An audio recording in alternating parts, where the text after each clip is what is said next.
I'm Chuck Agnoff, and I am president of Orbita Corporation, and we manufacture watch winders, having started that business in 1997. At the time that we started in business, there was no manufacturer worldwide of a device called a watch winder. And so I decided, using some of the Interroll components from my previous company, to build a watch winder. We then began to promote them actively, and over the years sold them not only to watch collectors, but to some of the watch manufacturers in Switzerland as accessory devices. Started a factory in Europe.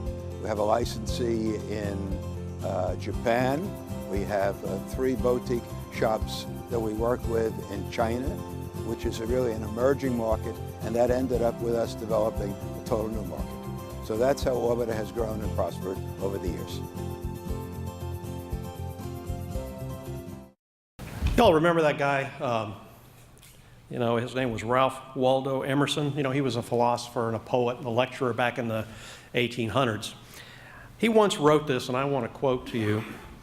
If a man has good corn or wood or boards or pigs to sell, and can make better chairs or knives, crucibles or church organs than anybody else, you will find a broad, hard-beaten road to his house, though it be in the woods. Well, there's a little translation that came out of that a few years later, and it says, if a man can build a better mousetrap, the world will be the path to your door. And when I met with Chuck the other day at his office at Orbita, that kept going through my mind, building the better mousetrap. And he sees ways to build beautiful things, and I wish we had those on display here so you could see them today. But he told me that there's always demand for a luxury item. If you can come up with a good quality luxury item, there are people that will have an interest in that. And so he was the founder, just to go back a little bit of history, he was the founder of a company called Interroll in 1968. And they developed the cargo systems to move cargo inside the fuselage of aircraft. In a prior life, I was with Continental Airlines, and at Houston hub for Continental, I could see the ramp agents out there moving that cargo around on those things, and never did I think I'd get to meet the guy that invented them, but I digress. But anyway, it was really interesting. And Chuck's wife's name is Evelyn, and they wanted to get out of New York. They wanted to come back to this area. She grew up in Kingston. And so they decided they were going to come here and relocate to Kingston, but when they got there, they said, no, that's not really what we want to do. We want to be on the water, because they were on the water in New York. And she said, well, yeah, that's where we go fishing. Because at that time, there was no I-40 here, there was no new airport. And so they said, well, let's go to Wilmington, and we'll take Interroll and bring it to Wilmington. They also brought 45 families from New York, and that's what starts building communities. But then he retired from Interroll, and that's when the fun really started. His wife bought him a Rolex. He turned 60, retired, bought him a Rolex. So he goes down to Reed's Jewelers and says, how does this thing work? Is it quartz? And they said, no, this is a wind-up watch. And he said, a wind-up, because he'd always owned, quartz watches. And the jeweler said, what you need is a winder. And Chuck's thinking, you mean there are people in the world that come to your house and wind your watch? And he's trying, what's a winder? And the guy said, no, for $2,000, I'll sell you this little box, and it'll wind your watch. And Chuck sits there, I can build that for $500. And the jeweler says, if you can, I'll buy some from you. Well, that starts the whole show, and there are many stories, and I don't have the time to go through them all, but I've got to tell one. So Chuck, he's trying to figure out how to get on the world stage and how to get these winders out into the world. So he goes to Basel, Switzerland, to a watch show. Well, what they do is they put him in what's called the machinery building, because his box is like a machine. And he's over in this building with all this machinery, and he's saying, this is not where I'm supposed to be. I need to be over there, with Tag Heuer and Ulysse Nardin. I need to be over where the watch people are. And so he's trying to get in the watch building, and the people standing there say, well, it takes years to get into the watch building. You can't just go there and start showing your stuff. So this man's an entrepreneur. He's roaming around the building. He ends up on the 3rd floor. He finds a 5-foot wide hall. And this is a hall where the food is being hauled in and out. And he says, this will work. This 5-foot wide hall will work. And the people running the place say, well, wait a minute, we've got food going back and forth here.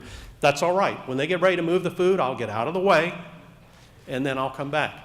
Well, the rest of the story, as Paul Harvey would say, that's where he meets Bon Mercier and Philippe Paget and all these great watch people, and that is one of the things that started him to be as successful as he is.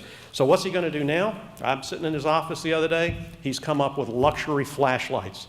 You should see this thing. I mean, they're beautiful. So with that, I want to welcome Chuck Agnoff up to the stage for a great entrepreneur.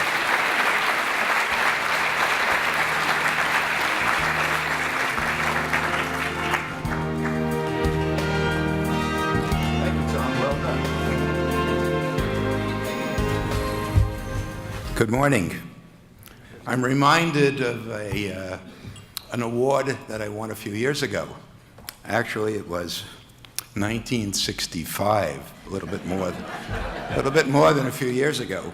At the time, I was entrepreneurial and had a manufacturer's rep agency selling ball bearings.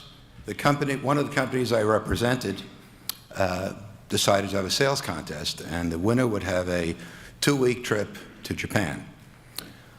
I was lucky. I actually won the contest, and together with the managing director of the company and the financial director of the company, and with our wives, we set out to Osaka, Japan for a big celebration by the bearing company that we represented over there. There was an event pretty much like this event. I was called to the dais, and we had prepared business cards with our names and titles on the back of the card in Japanese.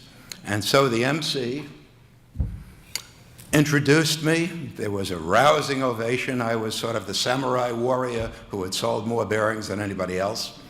And a young lady in a kimono came up and presented me with a Nikon camera. That was my award. Subsequently, they introduced the managing director of the company. He likewise was introduced, a big hand, and the presentation for him were a set of binoculars. Finally, the financial director was introduced, Mr. Lefkowitz, and the MC read out in Japanese his name and title, and the audience was stunned. Even the MC was stunned.